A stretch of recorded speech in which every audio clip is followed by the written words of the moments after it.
TVN 24 news নেটওয়ার্কের নিয়মিত আয়োজন টিভিএন অ্যানালিসিস অনুষ্ঠান থেকে আপনাদের সবাইকে স্বাগত জানাচ্ছি আমি রানা আহমেদ। সুপ্রিয় দর্শক, আপনারা এই মুহূর্তে যারা ঘরে টেলিভিশন সেটের সামনে বসে অনুষ্ঠানটি দেখছেন কিংবা আরেকটু পরে টেলিভিশন সেটের সামনে বসে আপনাদের এই প্রিয় অনুষ্ঠানটি উপভোগ করবেন, কিংবা এই মুহূর্তে যারা ফেসবুক লাইভে ঢুকেছেন অথবা আরেকটু পরে ফেসবুক লাইভে ঢুকবেন, কিংবা আরও পরে সময় সুযোগ মতো যারা ইউটিউবে অনুষ্ঠানটি দেখবেন, তাদেরকেও আগাম স্বাগত জানিয়ে রাখি। সুপ্রিয় দর্শক, সেই জানুয়ারি মাসের 26 তারিখ থেকে ট্যাক্স সিজন শুরু হয়েছিল। ট্যাক্স রিটার্ন আমাদের দাখিল করার দিন নির্ধারিত হয়েছিল।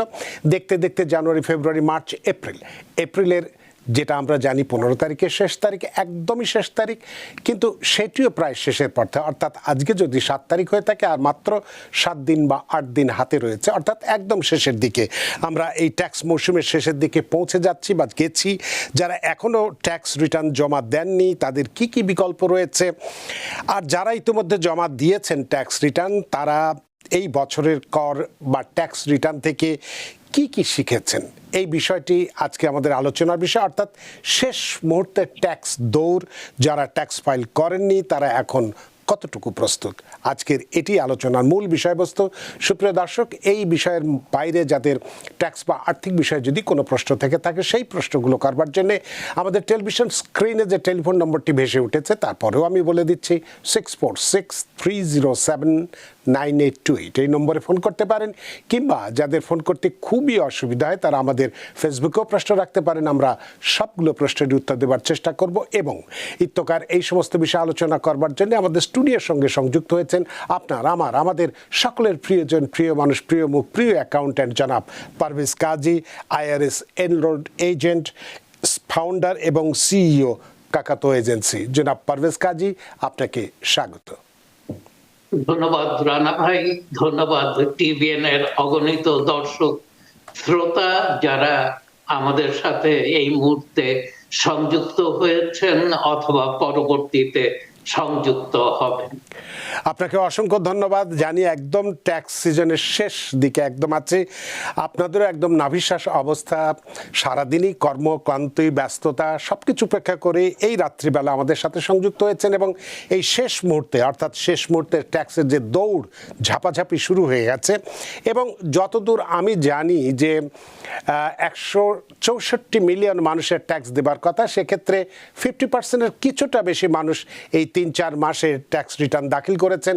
এখনও প্রায় অর্ধেকের কাছাকাছি মানুষ ট্যাক্স রিটার্ন দাখিল করেননি, অথচ হাতে আছে মাত্র 7 দিন বা 8 দিন সময়। কিভাবে সম্ভব হবে আমরা জানি না, সে কারণেই আমরা বলছি যে ট্যাক্স শেষ মুহূর্তের যে ঝাপাঝাপি বা দৌড়, যারা ট্যাক্স ফাইল করেননি তারা এখন কতটুকু প্রস্তুত আছেন বা কিভাবে তারা ট্যাক্স ফাইল করবেন, এই নিয়ে আপনার কাছে বেশ কিছু প্রশ্ন থাকবে। যারা এখনও ট্যাক্স ফাইল করেননি তাদের সামনে এখন কি কি বিকল্প পথ রয়েছে খোলা, ডেডলাইনের আগে ফাইল না করলে কি ধরনের জরিমানা বা ঝুঁকি রয়েছে তাদের সামনে, এবং এক্সটেনশন বা সময় বাড়িয়ে নেওয়া কতটা সহজ এবং কারা এটি নিতে পারবেন, এই 3টি প্রশ্ন আপনার কাছে প্রথমেই রেখে দিলাম যাতে আপনি নিরবচ্ছিন্নভাবে এই প্রশ্নগুলোর উত্তর দিতে পারেন বা আজকের বিষয়ের উপরে নিরবচ্ছিন্নভাবে আলোচনা করতে পারেন। জনাব পারভেজ কাজী। ধন্যবাদ। ট্যাক্স সিজনের আমরা একদম শেষ পর্বে, আর কিছুদিনের মধ্যেই হয়তো পর্দা টানা হবে এবং সিজন শেষ হবে। কিন্তু সিজন শেষ হলেও কিন্তু শেষ হয় না। এর অর্থ সারা বছর ধরেই ট্যাক্স ফাইল করা যায় এবং অনেকে যারা রিফান্ড পায় এবং জানে যে ফাইলিং লেট হওয়ার কারণে তাদেরকে কোনো জরিমানা দিতে হয় না। আপনার এই সুন্দর কথাটা শুনে আমার রবীন্দ্রনাথের ছোট গল্পের সংজ্ঞার কথা মনে পড়লো যে শেষ হইয়াও হইল না শেষ, সেই বিষয়টি আপনি মনে করিয়ে দিলেন। বলুন এবার। ধন্যবাদ রানা ভাই। হ্যাঁ, শেষ হয়েও হইল না শেষ। ট্যাক্স সিজন যদিও শেষ হয়ে গেছে, অফিসিয়াল 15 এপ্রিল শেষ এবং এর জবনিকা টানা হবে, কিন্তু যারা ফাইল করেনি তার অর্থ কি এই যে তারা ফাইল করতে পারবে না? নিশ্চয়ই না। এর অর্থ হচ্ছে যে অফিসিয়ালি একটা নির্ধারিত সময় ছিল সেই নির্ধারিত সময়টা পার হয়ে গেছে। এরপরে যারা ফাইল করবে তারা অবশ্যই করতে পারবে, সারা বছর ধরে ফাইল করতে পারবে। এবং অনেক সময় আমরা দেখেছি এখনো আমরা 2022-এর, 23-এর, 24-এর ফাইলও করছি, যারা সময় মতো অথবা এর আগে ফাইল করতে ব্যর্থ হয়েছে।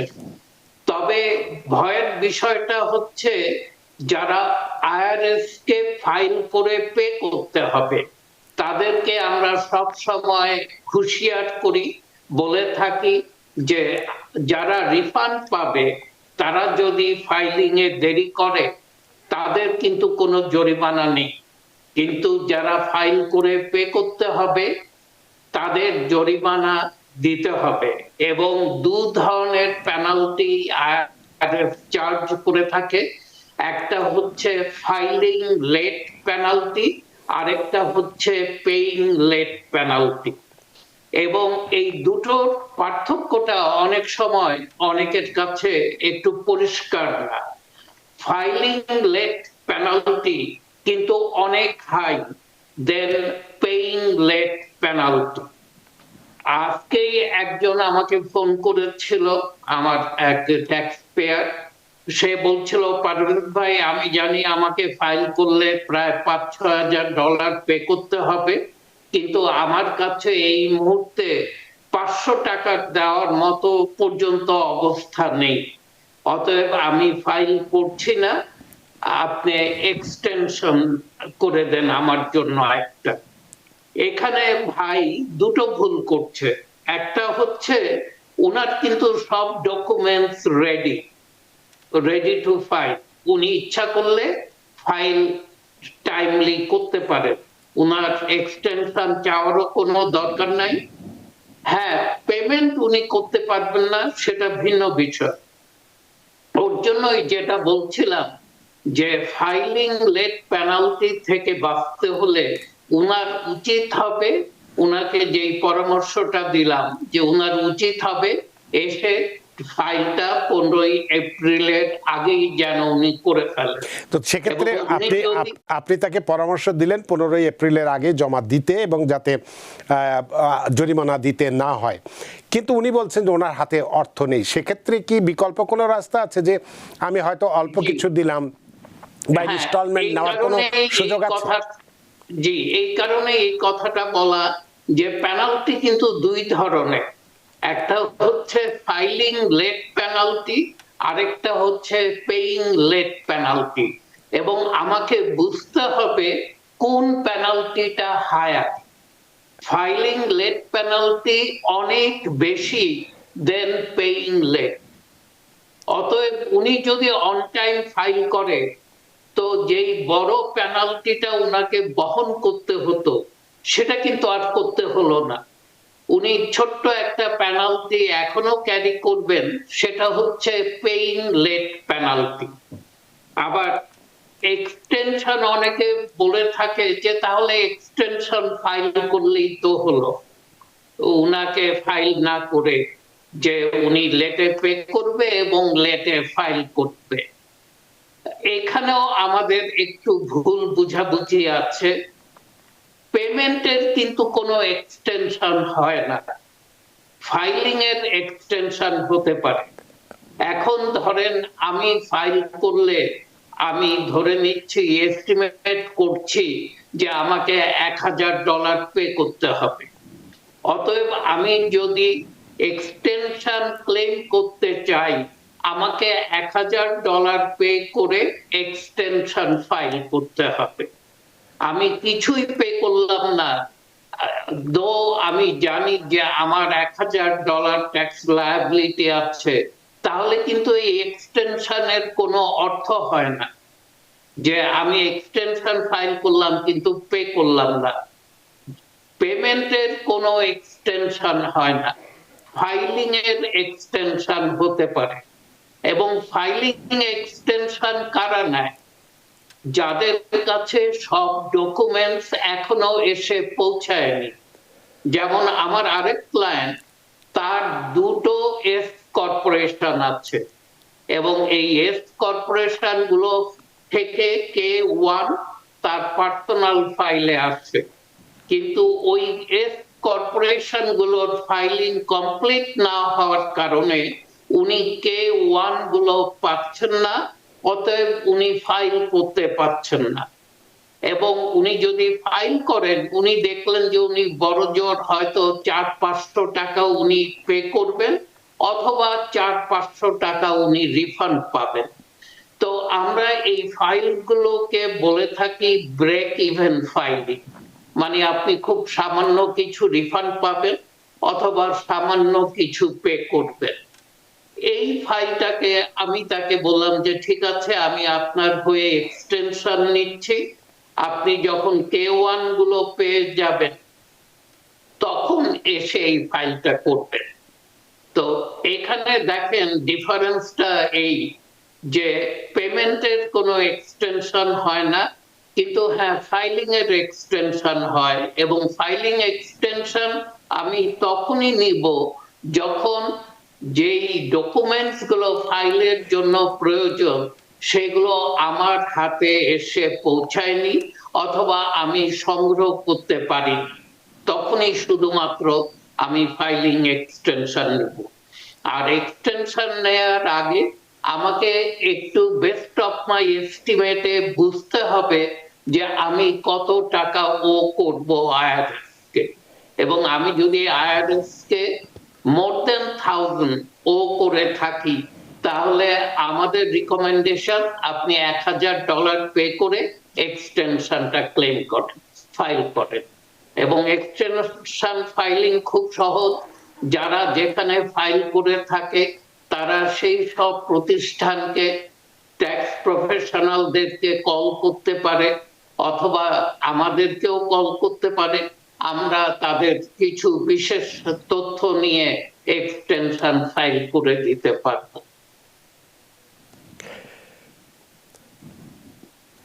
তাহলে যেটা যাচ্ছে, তাহলে আপনি যেটা বললেন যে যারা এই নির্ধারিত সময়ের মধ্যে ট্যাক্স ফাইল করতে পারছেন না তাদের বিকল্প হিসেবে এক্সটেনশন এবং জরিমানার বিষয়টা আপনি বললেন, বা বিকল্প কি হতে পারে সেইটা বললেন, এবং ফাইনটাও বা জরিমানাটাও কীরকম হতে পারে বা জরিমানার ঝুঁকি কতটা আছে সেটাও আপনি বললেন। তো এই যে এক্সটেনশন বাড়িয়ে নেওয়া বা এক্সটেনশন নেওয়াটা, এটা কতটা সহজ? এটা কি খুবই সহজ, নাকি কারা নিতে পারেন সেক্ষেত্রে? যদিও আপনি বললেন এটাও একটু ব্যাখ্যা করেছেন, তারপর যদি আর একটু ব্যাখ্যা করেন। জি ধন্যবাদ রানা ভাই। এক্সটেনশন ফাইল করা কিন্তু খুব সহজ। এটা আমরা যিনি এক্সটেনশন নেবেন তার নাম, তার সোশ্যাল সিকিউরিটি নাম্বার, তার ডেট অফ বার্থ, তার অ্যাড্রেস, যদি জয়েন্ট ফাইলার হয় তাহলে ওয়াইফেরও অথবা স্পাউজের এই ইনফরমেশন গুলো আমরা সংগ্রহ করে আমরা ফাইলটা এক্সটেনশনে দিয়ে দেই। এবং এক্সটেনশনে যদি উনি পে করতে চান তাহলে আমরা ওনার ব্যাংক ইনফরমেশন নিয়ে উনি ফেডারেলকে কত পে করবেন এবং স্টেটকে কত পে করবেন এটা শুনে নিয়ে আমরা দুই জায়গাতেই এক্সটেনশন ফাইল করি। এটা খুব সহজ, খুব সময় লাগে না, ম্যাক্সিমাম 2-3 মিনিট থেকে 5 মিনিট সময় লাগে এই ফাইলটা প্রিপেয়ার করতে। এবং আমরা একসাথে ধরেন এরকম বেশ কিছু এক্সটেনশন একত্রিত করে আমরা আইআরএস এ সাবমিট করি। অনেকে নিজেরাও নিতে পারেন, যারা একটু আইটি তে পারদর্শী অথবা নিজেরাই এগুলো করতে পারেন, তারা এক্সটেনশন ফর্ম নাম্বারটা জানা থাকলে অনেকে করতে পারে। কিন্তু আমরা সেই ঝুঁকি নিতে সাধারণত মানা করে থাকি। আমরা বলি যে আমাদেরকে ফোন করুন, আপনার যদি এক্সটেনশনের সাহায্য লাগে আমরা সেই সাহায্যটুকু করব, আমরা ফাইল করে দিব। এবং ফেডারেল এন্ড স্টেট দুই জায়গাতেই এক্সটেনশন ফাইল করতে হয়। এবং আপনি যদি কিছু পে করতে চান দুই জায়গাতেই আপনি পে করতে পারেন। অথবা অনেকে বলে যে আমি আইআরএস কে ও করব, কিন্তু নিউ ইয়র্ক স্টেট থেকে আমি হয়তো রিফান্ড পেতে পারি অথবা আমাকে সেরকম কিছু পে করতে হয় না ফ্রম মাই প্রিভিয়াস এক্সপেরিয়েন্স। তো আমরা তখন স্টেট এক্সটেনশন ফাইলিং এ আমরা পে করি না। কিন্তু সবচেয়ে বড় কথা যেটা, যে আপনার কাছে যদি ডকুমেন্ট সব এসে গিয়ে থাকে, আপনার কাছে পেমেন্ট করার মতো অবস্থা নেই, এই মুহূর্তে আপনার উচিত হবে ফাইলটা করে দেয়া। যেহেতু ফাইল আপনি টুডে অর টুমরো করছেন, এখন যদি আপনি তৈরি থাকেন ডকুমেন্টারিলি, আপনার বিলম্ব করার কোনো কারণ হয় না। আর আপনি পেমেন্ট এখনই করলে এখনই যে করতে হবে নট নেসেসারি। আজকে যেমন একটা ফাইল খুব টোকেন মানি, উনি করেন আইআরএস কে $5,000 অ্যাপ্রক্সিমেটলি। উনার ব্যাংকে আছে মাত্র $400, এবং উনি বলছিল আমি $400 পে করতে পারবো। তো আমরা উনার ফাইলে $400 পে করলাম এবং উনাকে ইনস্টলমেন্ট প্ল্যান করে দিলাম। উনি 500 করে প্রতি মাসে পে করে যাবে যতদিন না এটা শোধ হয়। এবং ইনস্টলমেন্ট প্ল্যানটা হচ্ছে, সুবিধাটা হচ্ছে এই, আপনি যদি এখন ফাইল করেন এবং ইনিশিয়াল পেমেন্টটা $400 উনি যেটা করলেন, উনি পে করলেন, এপ্রিল 15 তারিখে $400 আইআরএস নিয়ে যাবে।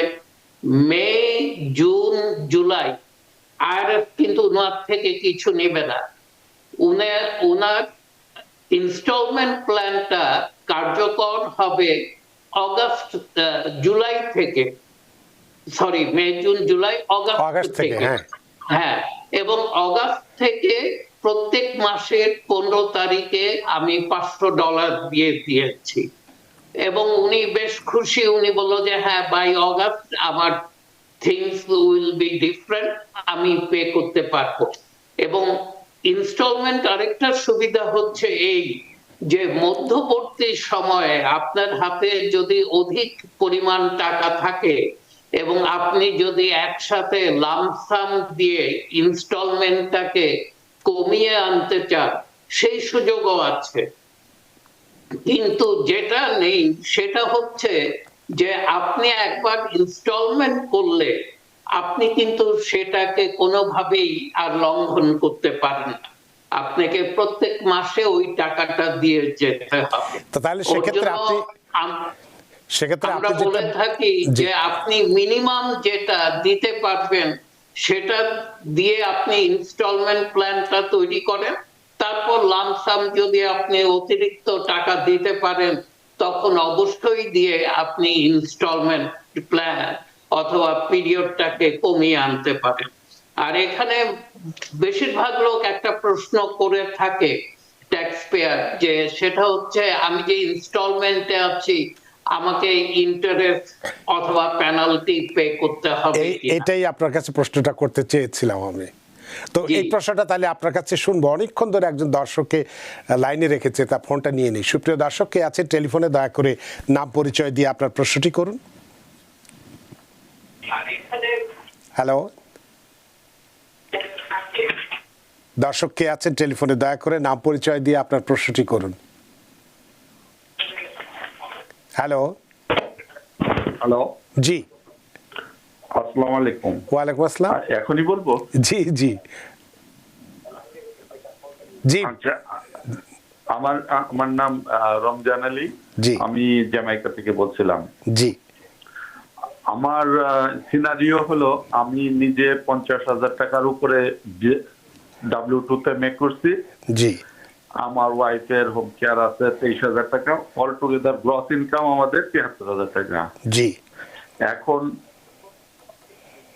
এখন আমাদের এই নেট যে হচ্ছে, আমাদের দুজন ডিপেন্ডেন্ট আছে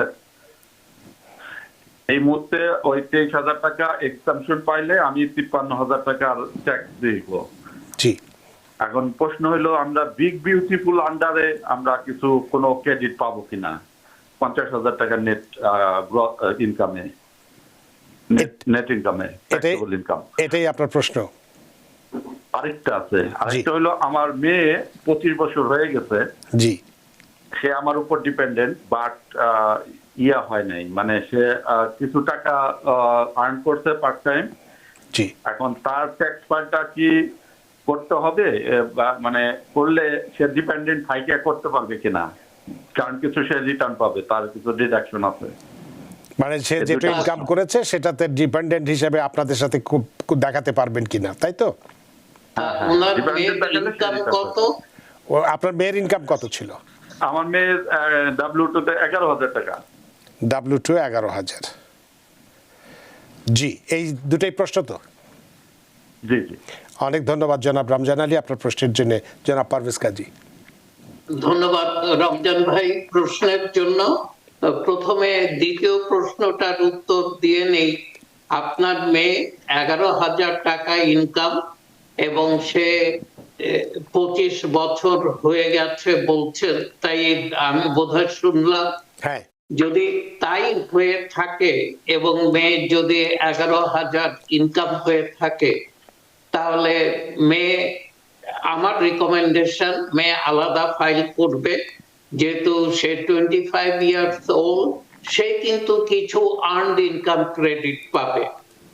তার ফেডারেল এবং স্টেটের মোস্ট অফ দা উইথহেল্ড গুলা, সবগুলো না, স্টেটের ম্যাক্সিমাম উইথহেল্ড গুলো সে ফেরত পাবে এবং সেই সাথে সে একটা আর্নড ইনকাম ক্রেডিট পাবে, অ্যাডিশনাল মানি, যেটা সামহার অ্যারাউন্ড $600 ফ্রম দ্য ফেডারেল, এবং নিউ ইয়র্ক স্টেট থেকে এটা 30%। ওনার ফাইলে থাকলে মেয়ে কিন্তু ইভেনচুয়ালি এই ধরনের একটা বেনিফিট দিত, তো সেটা সেই রাখলো। আর উনার ইনকাম যেহেতু, না এখানে একটু বিষয় আছে, উনার ইনকাম 53,000। জি, তো উনার ফাইলে মেয়েটা বোধহয় বড়, ছোট কেউ আছে ধরে নিচ্ছি, এবং সে যদি 16 বছর অর বিলো হয়ে থাকে, ছোট যে জন, তাহলে বিগ বিউটিফুল বিলের আওতায় 2200 টাকা যে চাইল্ড ট্যাক্স ক্রেডিট, সেটা উনি কোয়ালিফাই করবেন।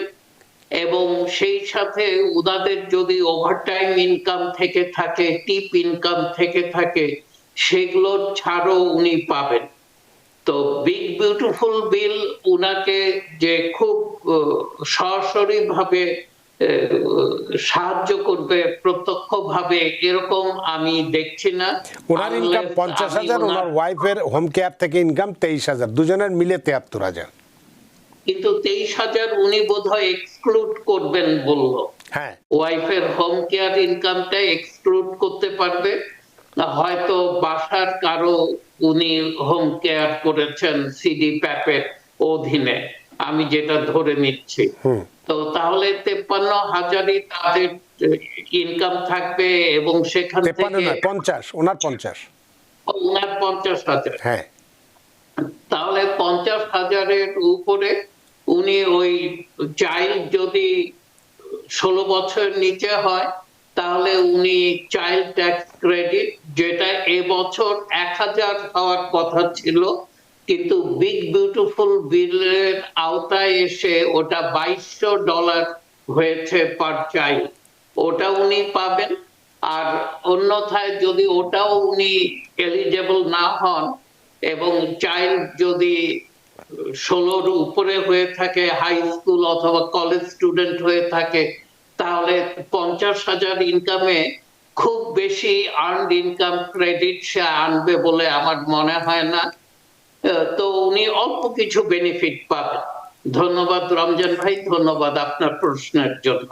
অনেক অনেক ধন্যবাদ জনাব রমজান আলী। আশা করি আপনার প্রশ্নের উত্তর পেয়েছেন। সবগুলো আসলে কিছুটা আমরা অনুমানের উপরে দিয়েছি যে আপনার 25 বছরের একটি কন্যা সন্তান আছে, আরও সন্তান আছে কিনা যাদের বয়স 16 বছর বা 16 বছরের নিচে, তাহলে সেক্ষেত্রে আপনার সুবিধাটা বেশি। কিন্তু যদি না থাকে তাহলে খুব একটা বেশি সুবিধা পাবেন না, সেটি জনাব পারভেজ কাজী আপনাকে পরামর্শ দিয়েছেন।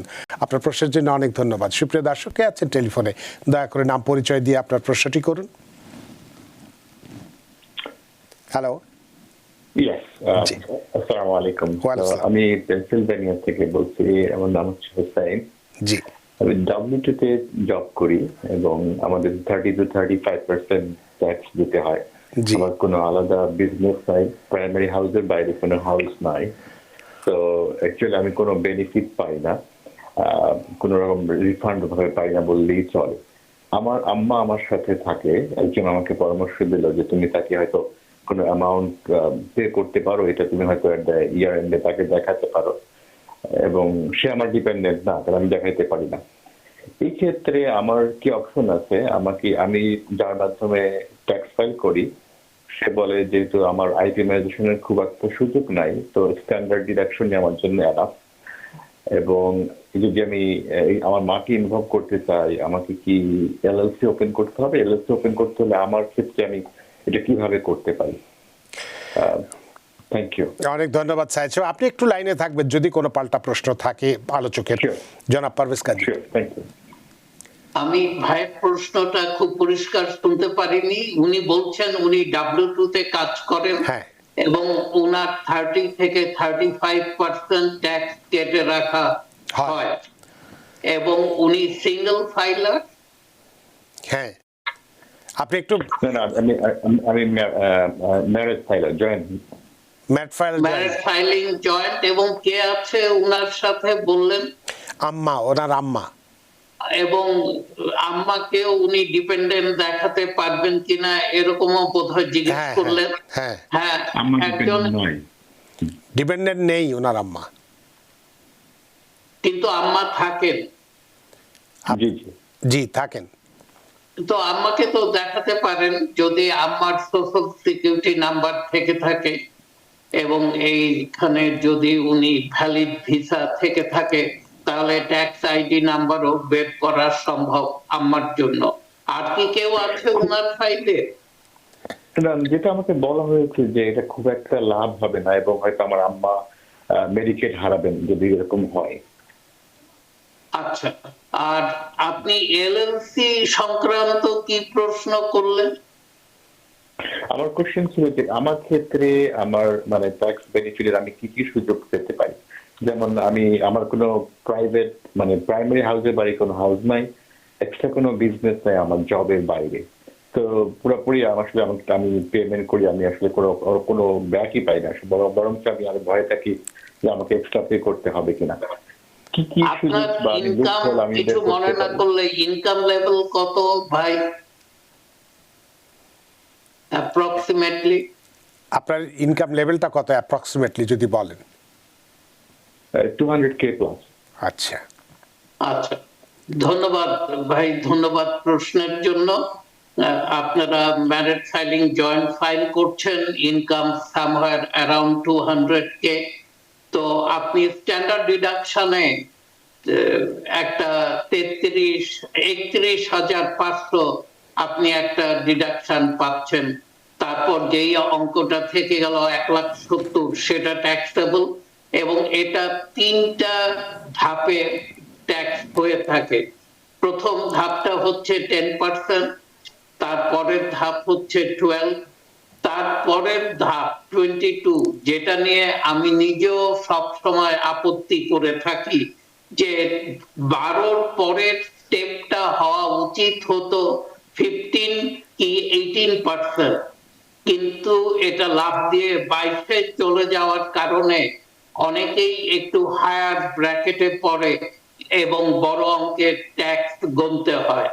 তো আপনি ঠিক সেই জায়গাটায়, এবং আনফরচুনেটলি আপনার মতো ইনকাম লেভেলে যারা, আমি তাদেরকে রিকমেন্ড করে থাকি যে উনারা যেন বাড়ি কিনেন, যেহেতু উনার 200K যদি ট্যাক্সেবল ইনকাম W2 ইনকাম হয়ে থাকে, উনার জন্য লোন পাওয়া সহজ।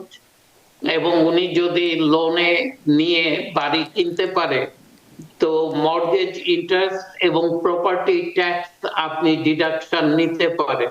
এবং বিগ বিউটিফুল বিলের অধীনে সল্ট এখন যেহেতু 40,000-এ উন্নীত করা হয়েছে 10,000 থেকে এই ক্যাপটা, তো অনেকেই কিন্তু এবছর, যাদের বহু বছর আমি আইটেমাইজ ফাইল করতে পারিনি, তাদের এবছর আমি আইটেমাইজ ফাইল করেছি এবং তারা বড় অঙ্কের রিফান্ড পেয়েছে এই আইটেমাইজ ফাইল করতে পেরে। তো ভাইয়ের জন্য আমার এই রিকমেন্ডেশন থাকবে, উনি যদি বাড়ি কিনতে পারেন বাড়ি কিনবেন এবং উনি বাড়ির মর্গেজ ইন্টারেস্ট এবং প্রপার্টি ট্যাক্স দিয়ে উনি আইটেমাইজ ফাইল করলে উনার রিফান্ড বেড়ে আসবে। আর উনি যখন আইটেমাইজ করবেন তখন একটা সুবিধা আছে, ডোনার অ্যাডভাইসড ফান্ড। যারা কম বেশি চ্যারিটি করে থাকে আমি তাদেরকে রিকমেন্ড করি যে আপনি প্রি পে করতে পারেন আপনার চ্যারিটিকে। আপনি ডোনার অ্যাডভাইস ফান্ড করে সেখানে যদি লার্জ অ্যামাউন্ট রাখেন, আপনি কিন্তু দিলেন না চ্যারিটিকে পুরো অঙ্কটা, আপনি 50,000 রেখেছেন say for example charity donor advised ফান্ডে, এবং আপনি শুধুমাত্র 10% দিয়েছেন এবছর, আর বাকি টাকাটা থেকে গেল ডোনার অ্যাডভাইস ফান্ডে, আপনি ইন ফিউচারে দিবেন, কিন্তু ওই ডিডাকশনটা এই বছর আপনি নিতে পারেন। আর অনেক W2 এমপ্লয়ি তারা যেটা করে থাকে তাদের জন্য আরেকটা ট্যাক্স ছাড়ের টিপস হচ্ছে যে অয়েল অ্যান্ড গ্যাসে তারা ইনভেস্ট করে। অয়েল অ্যান্ড গ্যাসে যদি ইনভেস্ট করেন এবং ইনভেস্টমেন্টের 90 ডেজের মধ্যে যদি ড্রিলিং শুরু করে, তাহলে আপনি যেই টাকাটা ইনভেস্ট করেছেন, সে 50,000 আপনি ইনভেস্ট করেছেন, আপনি তার 70 থেকে 80% সেই বছর ডিডাকশন ক্লেম করতে পারেন। তো এটাও একটা ছোট টিপ, ওনার মতো ইনকাম লেভেলে যারা আছে তারা এটা ব্যবহার করতে পারে। অথবা বাড়ি কিনলো ডোনার অ্যাডভাইসড ফান্ডে, উনি চ্যারিটিতে টাকা রাখলেন এবং ভেঙে ভেঙে আগামী বছরগুলোতে ওই টাকা থেকে উনি চ্যারিটি করলেন, আর সেই সাথে মর্গেজ ইন্টারেস্ট এবং প্রপার্টি ট্যাক্স ডিডাকশন তো নিতেই পারবেন। আর সেই সাথে যেহেতু 200 কে উনি আর্ন করেন, উনার স্টেট অ্যান্ড লোকাল ট্যাক্স উইথহেল্ডও অনেক হবে, কম অ্যাটলিস্ট মিনিমাম 15,000 হবে অর মোর। তো অতএব এই সুবিধাটা উনাকে ট্যাক্স রিফান্ড পেতে, অধিক রিফান্ড পেতে সাহায্য করতে।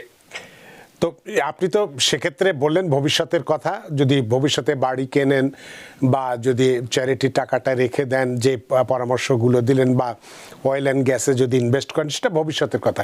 এই বছরে উনি কি পেতে পারেন সেটার যদিও একটু বলতেন, যেটা উনি জানতে চেয়েছিলেন। যে ইনকামের কথা বলেছেন সেই ইনকাম দিয়ে উনি এই বছরে রানা ভাই, যেদিন 31শে ডিসেম্বর হ্যাঁ বছরটা শেষ হয়, সেই বছরে ট্যাক্স প্ল্যানিং নিয়ে যদি আপনি পরের বছরে ভাবতে শুরু করেন, খুব একটা কিন্তু আপনার হাতে থাকে না। ওই আইআরএতে কিছু টাকা রাখা ছাড়া খুব একটা সুযোগ থাকে না। তো এই কারণেই ভাইকে বললাম, উনি তো ট্যাক্স ফাইলও করেছেন এবং উনি উনার প্রিপেয়ারারকে বলেছিলেন কিভাবে উনি কি অধিক অথবা উনাকে পে করতে না হয় এরকম একটা সিচুয়েশন ক্রিয়েট করতে, এবং উনি বলেছে যে আইটেমাইজ ডিডাকশনের সুযোগ নেই, উনার স্ট্যান্ডার্ড ডিডাকশনই উনার বেটার অপশন, অনলি অপশন। তো বেটার অপশন না, অনলি অপশন। তো ওর জন্য আমরা সব সময় সারা বছর ধরে আপনাদের টেলিভিশনে এসে ট্যাক্স স্ট্র্যাটেজি নিয়ে কথা বলি, এই কারণে যেন বছরটা পার হয়ে যাওয়ার পর আমার মাথায় বাজনা ভেঙে পড়ে, আমাকে অনেকগুলো ট্যাক্স পে করতে হবে। যেটা ওনার ক্ষেত্রে হয়েছে। অনেক অনেক ধন্যবাদ জনাব সাইদ। আশা করি আপনার প্রশ্নের উত্তর পেয়েছেন। এই বছরে যেটাই হোক না কেন আপনার ট্যাক্স প্রিপেয়ার নিশ্চয়ই সঠিক রাস্তায় আপনাকে দেখিয়ে দেবেন। তবে যেহেতু আমাদের কাছে ফোন করেছেন এবং পরামর্শ চেয়েছেন, সেক্ষেত্রে ভবিষ্যতে অর্থাৎ আগামী বছর যাতে ট্যাক্স যখন ফাইল করবেন সর্বোচ্চ রিটার্ন পেতে পারেন, সর্বোচ্চ সুবিধাটা পেতে পারেন, সেই পরামর্শ কিন্তু জনাব পারভেজ কাজী আপনাকে দিয়েছেন। আশা করি আপনার প্রশ্নের উত্তর পেয়েছেন এবং খুশি হয়েছেন। সুপ্রিয় দর্শক, কে আছেন টেলিফোনে? দয়া করে নাম পরিচয় দিয়ে আপনার প্রশ্নটি করুন। হ্যালো, জি আসসালামু আলাইকুম। ওয়ালাইকুম আসসালাম। আমি জাহান বলছিলাম সিয়াটল, ওয়াশিংটন থেকে। জি, আমার কোশ্চেনটা হলো যে আমি লাস্ট ইয়ারে যখন ট্যাক্স ফাইল করেছিলাম সেই সময় আমার কিছু রিটার্ন এসেছিল 5 or 4,000 এর মতো। আমার একটা ছেলে আছে 10 বছর বয়সে, আমরা হাজবেন্ড ওয়াইফ, তো আমরা হচ্ছে ম্যারিড জয়েন্টলি ফাইল করেছি। বাট এবার আমি যে এলএলসির মাধ্যমে করেছি এখান থেকে, তো আমার ইনকাম দুজনে মিলে অনেক বেশি না, W2তেই কাজ করি আমরা। তো এইবার দেখা গেছে আমার না 3,500 টাকা পে করতে হচ্ছে। এখন যেটা হচ্ছে যে আমার হাজবেন্ড অলরেডি পেও করে দিয়েছে লাস্ট 1 সপ্তাহ ধরে, বাট আমার মনে একটু খটকা লাগলো যে আমি একটু ফাইলটা দেখি। তো আচ্ছা। ফাইলটা দেখে মনে হলো কি যে ওরা আমাদের if you have child, qualified child, ওই ফর্মটার মধ্যে কোনো কিছু লিখে নাই। বাট আচ্ছা। আমার হচ্ছে চাইল্ড ক্রেডিটের মধ্যে ওরা 2,200 টাকা হচ্ছে ক্রেডিট দেখিয়েছে, এবং যেটা পুরাটাই হচ্ছে ডিডাক্ট করার পরে আমাকে $3,300 পে করতে হইতেছে। তো আমি কি এখন এটা কি অ্যামাউন্ট করতে পারবো? আর আমি যদি অ্যামাউন্ট করি সেক্ষেত্রে আমার কোনো প্রবলেম হবে কিনা? আপনার একটাই ছেলে যার বয়স 10 বছর, আর তো বাচ্চা নেই। জি জি জি না, ওনাদের টোটাল ইনকামটা কত আপনাদের হাজবেন্ড ওয়াইফ মিলে, যেটা আমার বলে 70। 70, দুজনের মিলে। জি, অনেক ধন্যবাদ জাহান আপনার প্রশ্নের জন্য। জনাব পারভেজ কাজী। ধন্যবাদ। উনার ইনকাম 70K, তো ডেফিনেটলি ওয়ান চাইল্ড উনাদের, এবং সে চাইল্ড ট্যাক্স ক্রেডিট পেয়েছে 2,200। উনাদের তো আর চাইল্ড রিলেটেড কোনো ক্রেডিট নেই, মানে আর্নড ইনকাম ক্রেডিট উনাদের নেই, উনাদের ইনকাম তার থেকে বেশি। এবং আমার মনে হয় না যারা ফাইল করেছে যে এজেন্সি কোনো ভুল করেছে। তো যদি ভুল না হয়ে থাকে তাহলে অ্যামেন্ড করে তো কোনো লাভ হবে না। তো উনি অ্যামেন্ড করার আগে উনি যদি কোনো এজেন্সিকে ফাইলটা দেখাতে চান, তারা দেখে দিবে। উনি যদি আমাদের সাহায্য চান, আমরাও দেখে দিব যে ফাইলে কোনো সুযোগ আছে কিনা অ্যামেন্ড করে রিফান্ড কিছুটা বাড়াবার। আর আদারওয়াইজ আমার মনে হচ্ছে যে ওরা যদি নিখুঁতভাবে ফাইলটা করে থাকে, আমার মনে হচ্ছে যে উনার হয়তো রিফান্ড নেই, হয়তো উনাদের ফেডারেল ট্যাক্স উইথহেল্ড কম হয়েছিল, সেটার কারণে হতে পারে উনাকে পে করতে হচ্ছে এই পরিমাণ টাকা। তো আপনি কাইন্ডলি একটু অন্য কারোর সাথে, আরো এজেন্সি আছে, 15 তারিখ পর্যন্ত আমরা অত্যন্ত ব্যস্ত থাকবো। আর অ্যামেন্ডমেন্ট ফাইল আপনি কিন্তু 15 তারিখের পরেও করতে পারবেন। এটাও বলে রাখি, অ্যামেন্ডমেন্ট ফাইলের কোনো ডেডলাইন নাই। ডেডলাইন হচ্ছে আপনি যদি টাকা ক্লেম করেন তাহলে হ্যাঁ 3 বছরের মধ্যে আপনাকে ফাইলটা অ্যামেন্ড করতে হয়। তো আপনি যদি মনে করেন যে আপনি রিফান্ড পাবেন, অতিরিক্ত পাবেন আরো কিছু, এখানে কোথাও ভুল হয়েছে, আপনি অন্য কারো এজেন্সির পরামর্শ নিতে পারেন, এবং সেই পরামর্শ 15 এপ্রিলের পরে হলেও কোনো অসুবিধা নেই। অনেক ধন্যবাদ জাহান, আশা করি আপনার প্রশ্ন উত্তর পেয়েছেন। যেহেতু আপনি সিয়াটল অর্থাৎ অনেক দূর থেকেই টেলিফোন করেছেন, যদি কখনো নিউ ইয়র্কের দিকে বেড়াতে আসেন তাহলে অবশ্যই আমাদের অতিথি হিসেবে আসবেন। এবং জনাব পারভেজ কাজী আপনাকে বলেইছে, আমন্ত্রণ জানিয়েছে, আপনার ফাইলটি দেখে যেটা সুবিধাজনক হয় নিশ্চয়ই অ্যামেন্ড যদি করার মতো থাকে নিশ্চয়ই করে দেবেন। আপনার প্রশ্নের জন্য অনেক ধন্যবাদ। তো আমাদের হাতে সময় নেই, তবে যে প্রশ্নটি আপনাকে থামিয়ে দিয়েছিলাম তখন একটু, যে এই যেটা আমরা বললেন যে আপনি আমরা ইনস্টলমেন্ট যে নিলাম, সেই ইনস্টলমেন্টের ক্ষেত্রে হয়তো $400 দিয়ে আমি দিলাম, কিন্তু আমার $5,000 এসেছিল বা $4,000 এসেছিল, বাকি যে ইনস্টলমেন্ট নিলাম এক্ষেত্রে সুদের পরিমাণ বা ইন্টারেস্টের পরিমাণ কীরকম, এটাই বোধহয় আপনি তখন একটু বলতে চেয়েছিলেন। যদি 1 থেকে 1.5 মিনিটের মধ্যে বলেন। ধন্যবাদ রানা ভাই। এখানে একটু বলে রাখি, আমরা কিন্তু অনেক ফাইল রানা ভাই ক্যালিফোর্নিয়া, সিয়াটল, হাওয়াই, ওহাইও ওসব অঞ্চলের করে থাকি, এবং উনারা কিন্তু ফিজিক্যালি আমাদের অফিসে আসেন না। আচ্ছা। উনারা ইমেলে, অনলাইনে তাদের ইনফরমেশন পাঠিয়ে দেয়, এবং বেসড অন দ্যাট আমরা করতে পারি। আচ্ছা, যেই প্রশ্নটার উত্তর দিচ্ছিলাম সেটা হচ্ছে, বেশিরভাগ লোকই মনে করে যে আমরা যখন ইনস্টলমেন্ট প্ল্যানে, আমাকে কেন পেনাল্টি ক্যারি করতে হবে, আমাকে কেন ইন্টারেস্ট পে করতে হবে। আইআরএস এর কথাটা হচ্ছে সিম্পল এরকম যে আমার টাকা যতদিন তোমার পকেটে থাকবে ততদিন তুমি ওই টাকা আমাকে যখন দিবে কিছু ইন্টারেস্ট এবং অল্প কিছু পেনাল্টি। আমি এই কারণেই বলছি যে পেইং লেট পেনাল্টিটা কিন্তু অনেক ছোট। ছোট বলতে কিরকম, আমি একটা উদাহরণ দেই। ধরেন আমার ফাইলে আমাকে পে করতে হয় $1000, আমি 15 এপ্রিলের মধ্যে ফাইল না করে আমি 15 মেতে ফাইল করলাম। তো 15 মেতে ফাইল করলাম এবং আমি $1000 পে করলাম। আইআরএস আমাকে চিঠি দিবে যে আমি লেট ফাইলিং এর জন্য আমাকে 150 থেকে $175 এস্টিমেটেড আমি বলছি আমাকে পেনাল্টি করবে লেট ফাইলিং এর জন্য, এবং রেট পেমেন্ট পেনাল্টি হয়তো আসবে $10-15। তো এই লেট পেমেন্ট পেনাল্টিটা অনেক ছোট দেন লেট ফাইলিং পেনাল্টি। ঠিক তেমনি আমরা যখন ইনস্টলমেন্টে পে করছি, আমার পেমেন্ট লেট হচ্ছে, আমাকে পেনাল্টি দিতে হয়। এই পেনাল্টিটা হচ্ছে 5% রেটে এটা ধার্য হয়ে থাকে এবং এখানে একটা ক্যাপ আছে, আফটার দ্যাট ওটা আর বাড়তে পারে না। ওর জন্যই কেউ যদি ওই পেনাল্টি এবং ইন্টারেস্টকে অ্যাভয়েড করতে চায় তো আমরা তখন তাদেরকে অনুরোধ করে থাকি আপনি যদি লামসাম কখনো দিয়ে দিতে পারেন এক নাগারে, এই ইনস্টলমেন্ট প্ল্যান থাকা অবস্থাতেও আপনি কিন্তু আইআরএস কে অনলাইনে গিয়ে irs.gov অথবা আপনি অনেক সময় ক্রেডিট কার্ড ডেবিট কার্ডেও পেমেন্টের সুযোগ আছে আইআরএস এর সাথে। ওরা একটা সার্ভিস চার্জ অ্যাড করে somewhere around 3% এর মতো, এবং আপনাকে ক্রেডিট কার্ড চার্জ করে আপনি পেমেন্টটা করে ফেলতে পারেন। অনেক ধন্যবাদ জনাব পারভেজ কাজী। আসলে আমাদের হাতে সময় নেই, সময়ের দড়িতে বাধা, সময় সীমানো টপকানো কঠিন, তাই অনুষ্ঠান শেষ করতে হচ্ছে। আপনাকেও আপনার এই চমৎকার আজকে আলোচনার মধ্যে দিয়ে, যেহেতু আমরা একদম শেষ মুহূর্তে আছি ট্যাক্সের ক্ষেত্রে, ট্যাক্স রিটার্ন জমা দেওয়ার ক্ষেত্রে যারা এখন আমরা ট্যাক্স ফাইল করিনি তারা কতটুকু প্রস্তুত আছে এবং কিভাবে এর ওয়েটা আছে, যদি একান্তই না পারি তাহলে সেক্ষেত্রে বিকল্প কী আছে।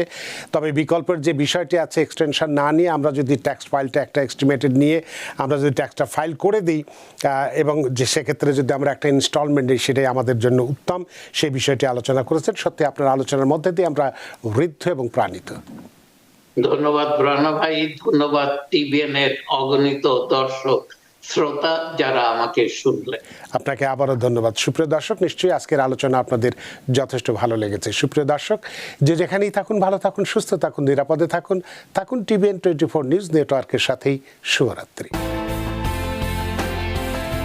টিভিএন 24 টেলিভিশন দেখতে আজই কল করুন 7187776556। লগ ইন করুন www.totalcablebd.com। নিউ ইয়র্ক থেকে সম্প্রচারিত টিভিএন 24 টেলিভিশন বিশ্বজুড়ে বাঙালির কণ্ঠস্বর।